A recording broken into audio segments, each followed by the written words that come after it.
Attack and Defense by Eli Zell. USB worms are malicious code that live on USB drives that are capable of attacking machines that it comes in contact with. These devices harbor malware that hides itself from the user so that it isn't detected.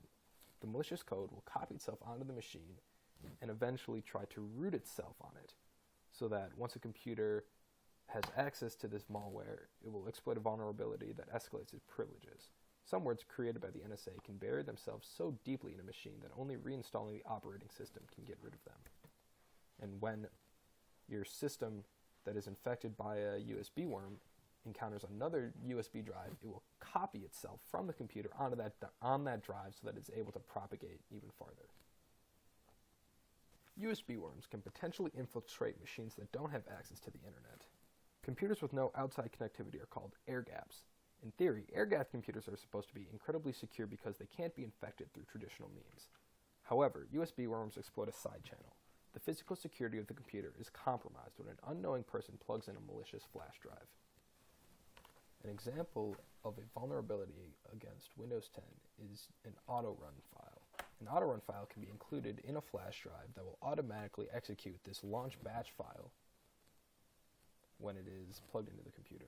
The launch.batch file is going to execute an invisible script which will call an evil batch file, which you can have execute any sort of malicious code you want.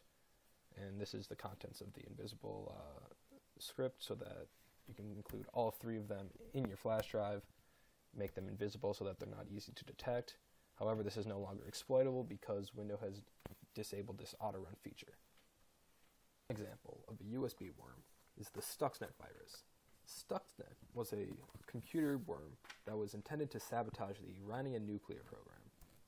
It spread through USB worm propagation, and it exploited 4 unknown vulnerabilities in Windows to gain root access on machines. A quick note, a new bug found in software is called a zero-day vulnerability.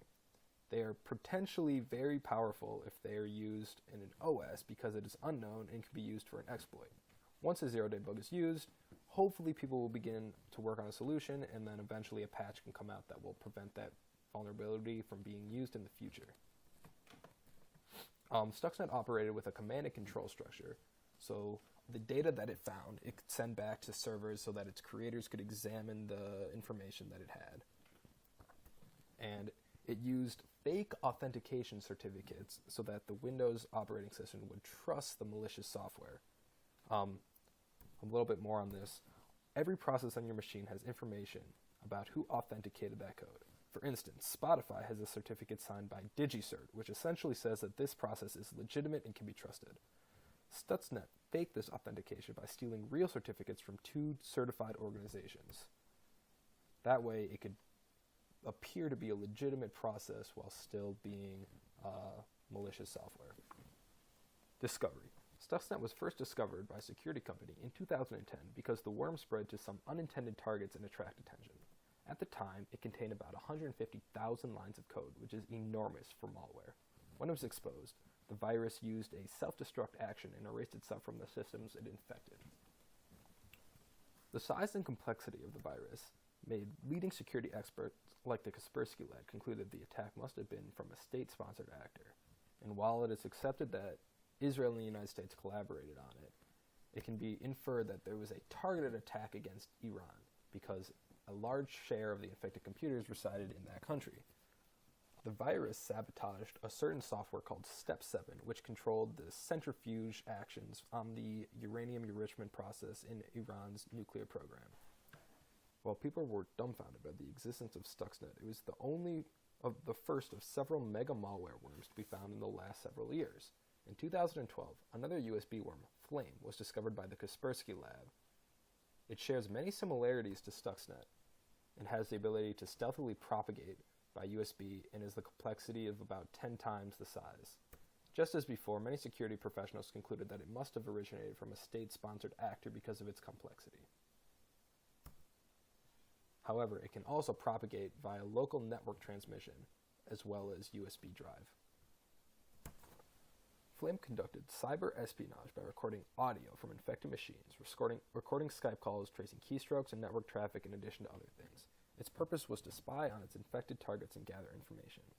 Whatever data Flame took, it's sent back to a command and control center so that the creator of the virus could examine it. However, it encrypted the data and then distributed the transmission so that it would avoid detection. It could also interact with nearby devices using Bluetooth and steal things like contact lists and other sort of information on that device. It also appeared to infect the computer as a Microsoft update in order to establish legitimacy, which is a very complex strategy. Flame had enough similarities to Stuxnet that made experts believe that they were created by the same people. This means that the United States is most likely conducting cyber espionage against our enemies, which might not be a good thing.